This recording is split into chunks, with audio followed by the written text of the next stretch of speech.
오늘은 하나님께 대하여 살아있는 자라는 제목으로 말씀을 전합니다. 오늘도 로마서 본문으로 이제 말씀을 전하게 되었는데, 방금 우리가 말씀을 읽었지만 1절 말씀을 우리 다시 한번 읽어보겠습니다. 성경을 펴두시고요. 자, 함께 읽어볼게요. 그런즉 우리가 무슨 말을 하리요? 은혜를 더하게 하려고 죄에 거하겠느냐? 예. 은혜를 더하게 하려고 죄에 거하겠느냐 합니다. 은혜를 더하게 하려고 죄 가운데 머문다는 게 이게 무슨 말일까요? 이는 이전 장인 5장 20절, 21절 말씀에 관한 것인데요. 우리 한번 같이 읽어볼까요? 율법이 들어온 것은 범죄를 더하게 하려 함이라. 그러나 죄가 더한 곳에 은혜가 더욱 넘쳤나니 이는 죄가 사망 안에서 왕노릇한 것 같이 은혜도 또한 의로 말미암아 왕노릇하여 우리 주 예수 그리스도로 말미암아 영생에 이르게 하려 함이라. 20절에 율법이 들어온 것은 범죄를 더하게 하려 함이라. 이게 좀 이상하게 들릴 수 있어요. 그렇죠? 근데 이것은 율법이 범죄를 늘어나게 한다는 것이 아니라 법이 주어졌기 때문에 범죄가 확연하게 이제 드러나게 되었다는 의미입니다. 그러나 그 죄가 가득한 곳에 하나님의 은혜가 넘치고 이는 예수님을 의미하겠죠. 그 예수를 통해 구원받게 되었다는 것입니다. 자, 오늘 본문에는 나오지 않지만 아마도 공동체 내에 누군가가 혹은 어떤 무리가 이런 질문을 하고 공동체가 그것 때문에 술렁였던 것 같아요. 그러니까 우리가 죄 가운데 있더라도 하나님의 은혜가 우리에게 향하고 우리를 구원했으니 우리가 여전히 죄 가운데 있더라도 죄 가운데 있어도 되는 것 아니냐, 이런 질문 말입니다. 죄가 만연해도 하나님의 은혜는 오히려 더 풍성해지고 누구나 믿음으로 그 은혜를 받아 누릴 수 있다면 죄나 악행이 문제될 게 없지 않겠느냐, 이런 것이죠. 이는 바울이 로마서를 쓰게 된 이유 중 하나이기도 한데요. 로마서 서기인 1장에서 로마 교회 사람 중에 여전히 온갖 불의와 악행으로 살아가고 그것이 옳다 하는 사람들입니다. 여기에 대해 바울은 그렇지 않다, 확실하게 대답합니다. 그게 오늘 본문 내용인데요. 2절을 봅니다.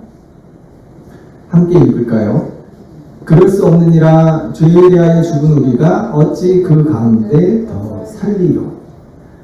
바울은 그럴 수 없다고 합니다. 그 이유를 이렇게 말하는데요. 죄에 대하여 죽은 우리가 어찌 그 가운데 더 살리요. 바울은 우리의 죄 가운데 머물면 안 되는 이유를 우리가 죄에 대하여 죽었기 때문이다, 이렇게 설명하고 있습니다. 사람이 죄를 지으면 형벌을 받잖아요. 잡히게 되면. 근데 그 최고 형벌이 뭔가요? 무기징역이요? 예, 죽음이죠.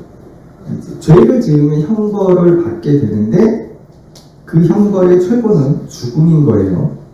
그런데 예수를 믿는 사람은 이미 죄에 대하여 죽어버렸다는 거예요. 죽었다는 것은 관계가 끊어졌다는 겁니다. 아무리 큰 죄를 지은 사람도 죽어버렸다면 더는 그 사람에게 죄를 묻지 않거든요. 그처럼 예수님으로 인해 우리가 죄에 대하여 죽었다, 곧 관계가 끊어졌다라는 겁니다. 그런데 어찌 다시 죄와 관계를 맺을 것인가 하는 것이죠.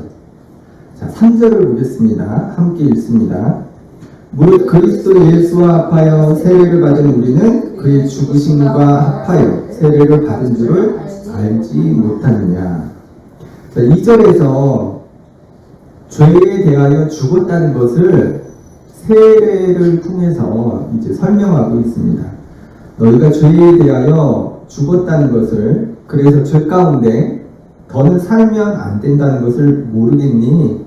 생각해봐. 너희가 세례를 받았잖아. 이렇게 말하는 거예요. 자, 이런 겁니다.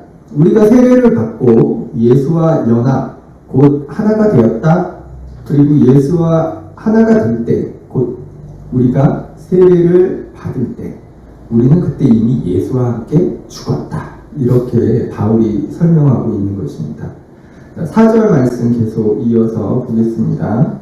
함께 읽을게요. 그러므로 우리가 그의 죽으심과 합하여 세례를 받음으로 그와 함께 장사되었나니 이는 아버지의 영광으로 말미암아 그리스도를 죽은 자 가운데서 살리심과 같이 우리로 또한 새 생명 가운데서 행하게 하려 함이라. 네, 3절에서 세례를 받고 예수와 함께 죽었다 하였습니다. 그런데 4절에서는 세례를 받음으로 장사되었다 하는 내용이 첨가가 되죠. 곧 예수와 함께 묻혔다는 거예요. 자, 이처럼 세례를 통해 죽고 묻히는 이유는 예수께서 부활하신 것처럼 우리에게도 그러한 새 생명을 얻게 하시기 위함이다. 이렇게 설명하고 있습니다. 자, 여기서 세례의 의미를 좀 살펴보겠습니다. 세례는요, 원래 유대교로 개종하는 이방인들을 위한 일종의 개종 의식이었는데요. 이것을 죄의 용서를 위한 세례로 세례 요한이 발전시킵니다. 그리고 교회에서는 이게 좀 더 발전합니다. 세례는 다른 말로 이제 침례라고 하죠. 보통 장로교에서 목사님들이 이렇게 손에 물을 집어서 이마에 이렇게 대는 것을 이제 세례라 하잖아요. 그 의식을. 반면에 물속에 완전히 잠그는 그러한 의식을 이제 침례라고 합니다. 이 형식의 차이만 있을 뿐 세례나 침례나 그 의미는 같아요. 그런데 침례를 보면 우리가 세례의 의미를 좀 더 확연히 알 수 있어요. 자, 사람이 물속에 잠기면 숨을 쉴 수 없죠. 이는 죽음을 뜻합니다. 그는 물속에서 죽고 장사된 거죠. 그리고 그가 다시 물 밖으로 나올 때 다시 숨을 쉬게 되잖아요. 이는 새로운 생명, 곧 부활을 상징합니다. 이는 죄 가운데 거하던 옛사람이 죽었다, 장사되었다. 그리고 이제 예수 안에서 새로운 생명으로 다시 살게 되었다라는 것을 상징하는 것이죠. 그러니까 예수님의 죽음, 그리고 매장, 그리고 부활, 이것을 재현하면서 죄 가운데 머물던 사람이 예수 안에서 함께 죽고 장사되고 그리고 새로운 생명을 얻게 된 것을 믿고 고백하는 의식입니다. 이는 예수님을 하나님의 아들로 또 그리스도로 고백하는 행위이기 때문에 세례는 정식으로 교회 공동체의 일원이 되는 의식이기도 합니다. 그래서 우리가 이제 성찬을 하잖아요. 이 성찬도 세례를 받고 난 후에야 비로소 할 수 있게 됩니다. 그런데 이제 여기서 중요한 게 죄에 머물던 내가 죽고 장사되고 다시 살게 된 것을 믿고 고백하는 의식이 세례인데요. 여기서 내가 예수와 같이 죽고 장사된 것의 보상이 부활이라는 새 생명이거든요. 우리가 죽었기 때문에 다시 살 수 있게 되는 거잖아요. 그런데 바울은 이러한 부활이라는 새 생명이 너희에게 보상으로 주어졌다, 이것에 초점을 두는 게 아니에요. 자, 4절 하반부를 다시 한번 볼까요? 4절 하반부에 보면 이런 말씀이 있어요. 우리로 또한 새 생명 가운데서 행하게 하려 함이라. 이게 무슨 말이냐면 너희가 얻는 그 새 생명, 근데 거기서 끝나는 것이 아니라 그 새 생명 가운데서 행하게 하려 함이라. 행하게 하시려고. 그러니까 새 생명을 가진 자로 살아가게 하시려고. 그러니까 이 말은 다시 죄 가운데로 들어가서는 안 된다라는 거죠. 새 생명을 가진 자답게 살아가야 한다. 이런 말씀입니다. 자, 5절부터 7절까지도 같은 내용이 이어지는데요. 세례의 의미를 다시 확인시킵니다. 우리가 세례를 받았다는 것은 예수와 하나가 되는 것이라 말씀하고 있어요. 곧 그와 함께 십자가에서 죄의 몸이 죽고 그렇게 죽은 자가 죄에서 벗어나 의롭다 하심을 얻게 된다. 새로운 생명이 된다. 계속 반복해서 바울이 말하고 있어요. 그리고 그렇게 새 생명을 얻은 사람은 더 이상 죄에게 더는 종노릇하지 않아야 한다. 이렇게 말씀하고 있습니다. 특별히 8, 9절은요 또 이러한 내용을 또 반복해요. 그러면서도 우리가 예수 믿는 이유에 대해서 확인시켜 주는데요. 8절과 9절 말씀을 한번 같이 읽겠습니다. 만일 우리가 그리스도와 함께 죽었으면 또한 그와 함께 살 줄을 믿노니 이는 그리스도께서 죽은 자 가운데서 살아나셨음에 다시 죽지 아니하시고 사망이 다시 그를 주저하지 못할 줄을 암이로라. 이게 우리가 예수 믿는 이유 아닌가요? 예수께서 죽은 자 가운데에서 부활하셨다는 것, 그리고 그를 믿는 우리도 예수와 같은 부활을 하게 될 것을 믿는 믿음 말이죠. 우리가 세례를 받는 이유는 이 세례라는 의식을 통해 바로 이 사실을 고백하는 것이죠. 자, 이제 바울은 10절과 11절에서요, 우리가 아까 살펴본 4절 하반부에서 하고자 했던 말을 이어갑니다. 4절 하반부 말씀 다시 한번 보겠습니다. 그리스도를 죽은 자 가운데서 살리신 것 같이 우리로 또한 새 생명 가운데서 행하게 하려 함이라. 새 생명으로 태어난 사람은 새 생명 안에서 살아가야 한다.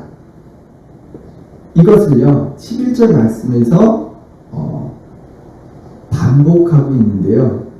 11절을 보기 전에 먼저 10절 말씀을 보겠습니다.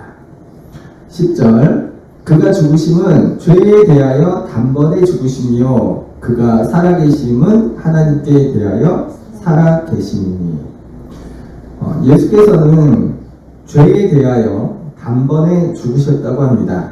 여기서 죄에 대하여 단번에 죽으셨다라는 것은 예수님 개인의 죄에 대한 것이 아니라 우리의 죄에 관한 것이겠죠. 그런데 그가 살아계심은 곧 부활하신 예수님은 하나님께 대하여 살아계신다 합니다. 하나님께 대하여 살아계신다. 이 부분이 좀 어려워요. 세번역과 공동번역을 보면 아주 쉽습니다. 세번역과 공동번역에서는 이를 하나님을 위해 사신다로 번역하고 있어요.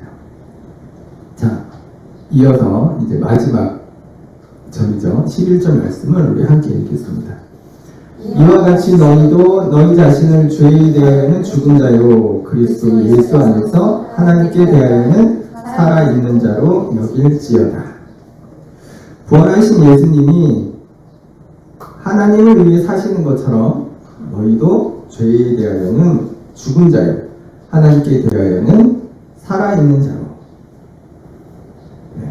죄가 아닌 하나님을 위해 살아야 한다 말씀하고 있습니다.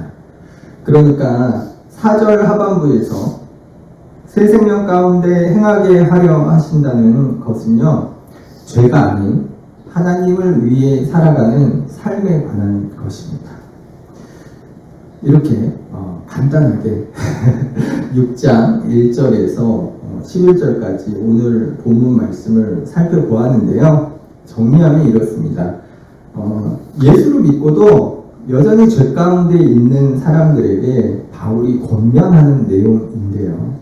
우리가 세례를 통해 죄 가운데 살던 옛사람을 죽이고 새 사람이 되었다면 새 생명을 얻은 사람답게 이제 더는 죄가 아니라 하나님을 위해 살아야 한다.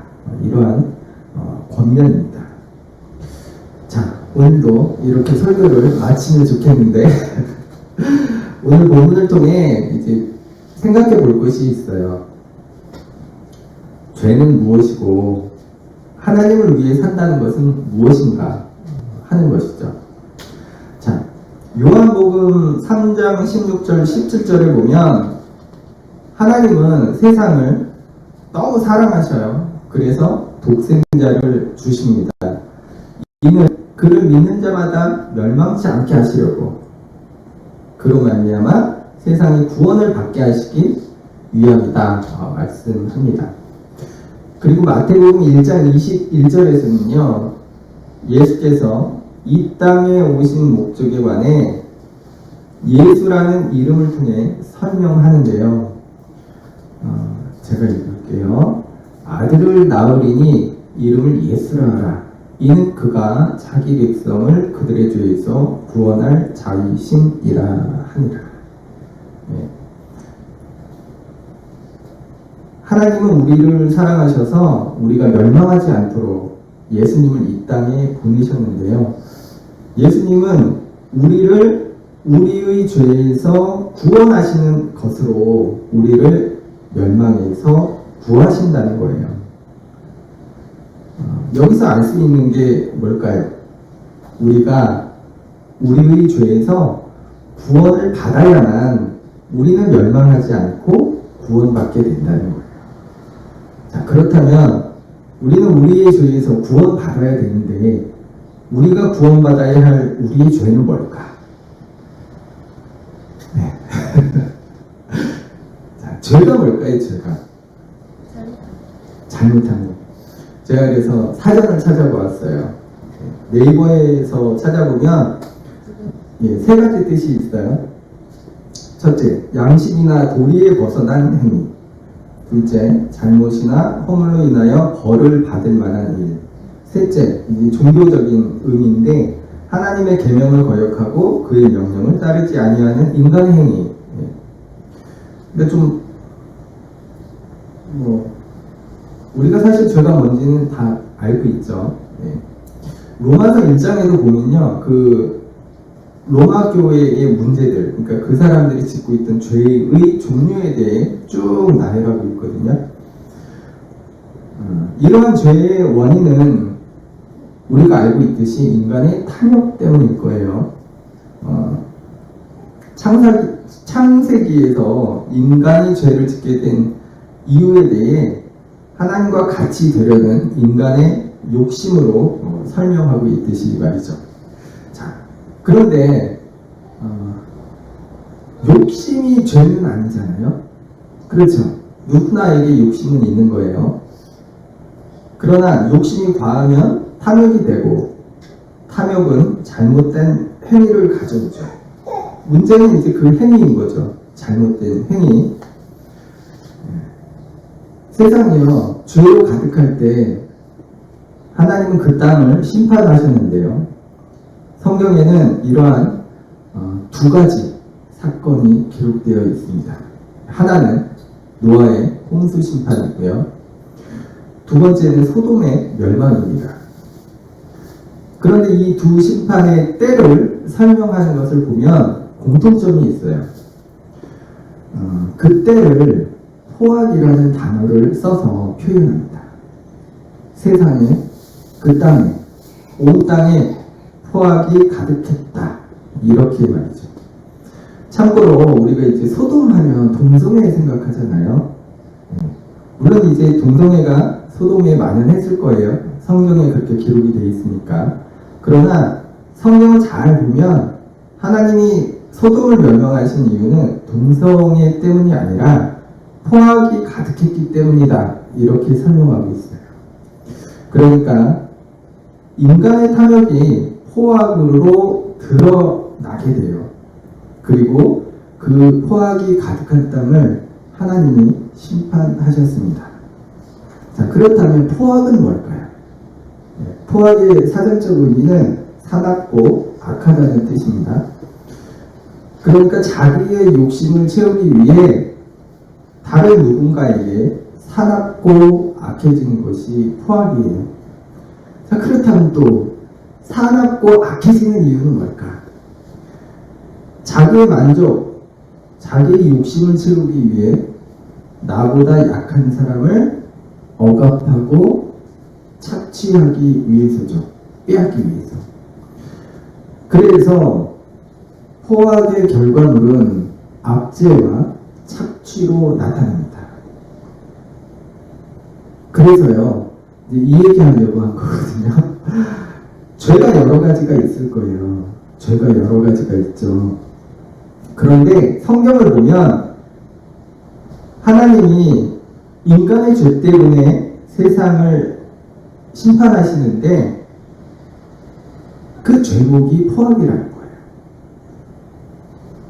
그리고 포악은 압제와 착취의 형태로 드러난다라는 것입니다. 하나님이 세상을 심판한 이유, 인간의 죄목이 이것입니다. 그리고 이것이 우리가 벗어나야 할 우리의 죄입니다. 사실 우리가 살아가면서 이러한 압제와 착취를 자주, 아니 너무 많이 보죠. 그리고 우리는 보는 것만이 아니라 그런 포악에 가담할 때도 많습니다. 나도 모르는 사이 누군가를 압제하거나 나보다 약한 사람에게서 착취하는 일도 하게 돼요. 그래서 오늘 본문 11절 말씀은 우리에게 질문을 던집니다. 우리는 죄에 대하여 죽은 자로 살고 있는가? 아니면 오히려 죄를 위해 살고 있지는 않은가? 오늘 바울이 권면하는 죄에 대하여는 죽은 자로, 하나님께 대하여는 살아있는 자로 살아가라. 이 말씀은 그러한 죄의 반대편에 서라는 말씀이거든요. 죄의 반대편, 곧 압제와 착취의 그 반대편, 포악의 반대편에 서라는 겁니다. 그리고 이게 바로 하나님의 정의이죠.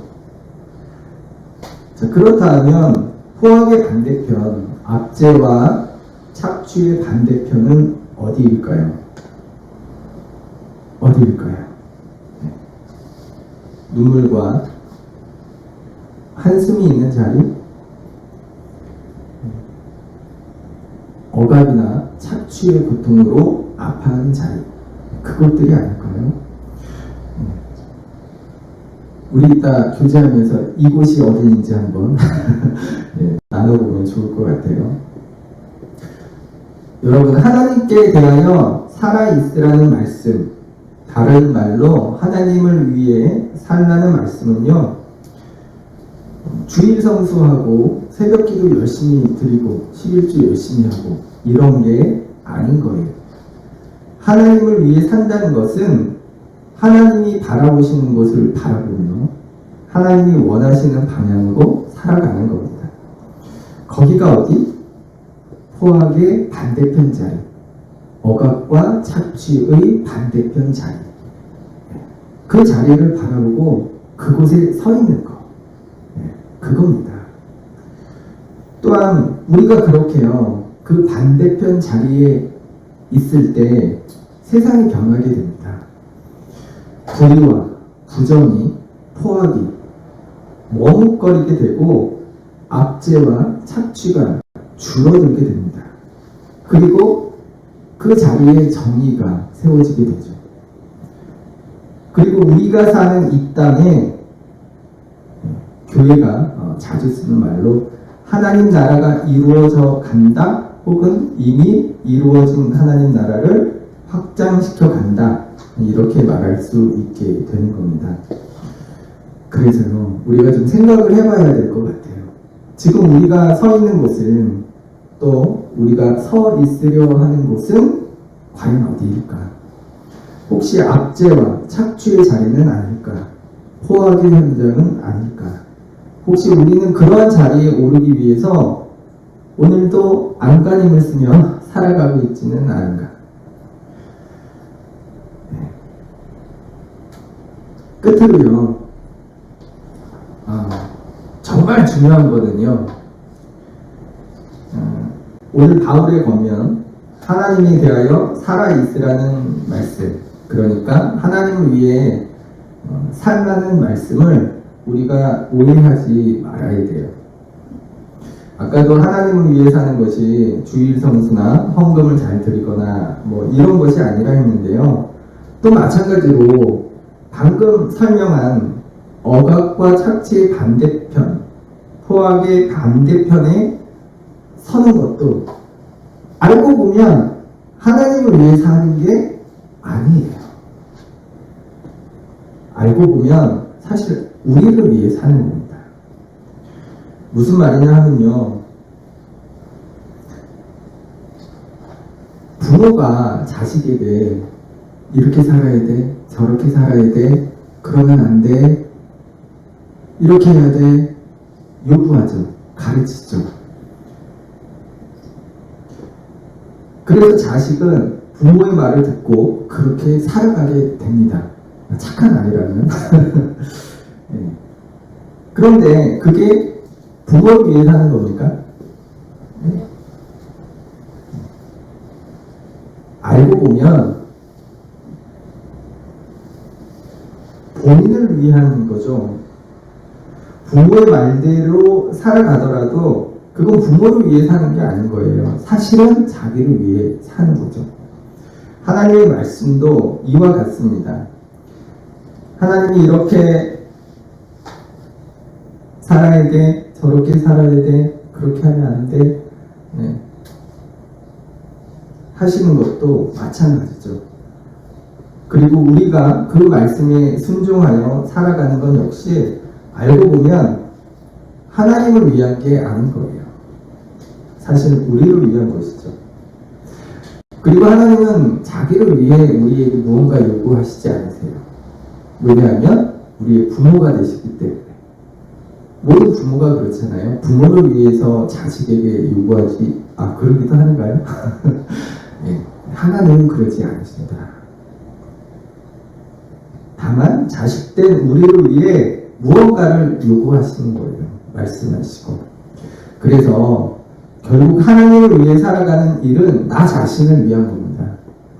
우리가 하나님을 위해 살아가면, 물론 우리가 이제 종교적으로 보면 우리가 믿는 그 부활의 생명, 이게 기독교의 핵심이고 우리가 바라보는 어떤 핵심적인 것이겠지만, 우리가 하나님을 위해 살아가면 그걸 떠나서요, 일단은 우리가 사는 이 세상이 좋아지는 거예요. 그리고 그 혜택을 하나님이 아니라 바로 내가, 우리가, 그리고 여러분의 자녀가 받게 되는 겁니다. 그리고 하나님이 원하시는 게 바로 그거예요. 이 사실을 기억하면 좋겠습니다.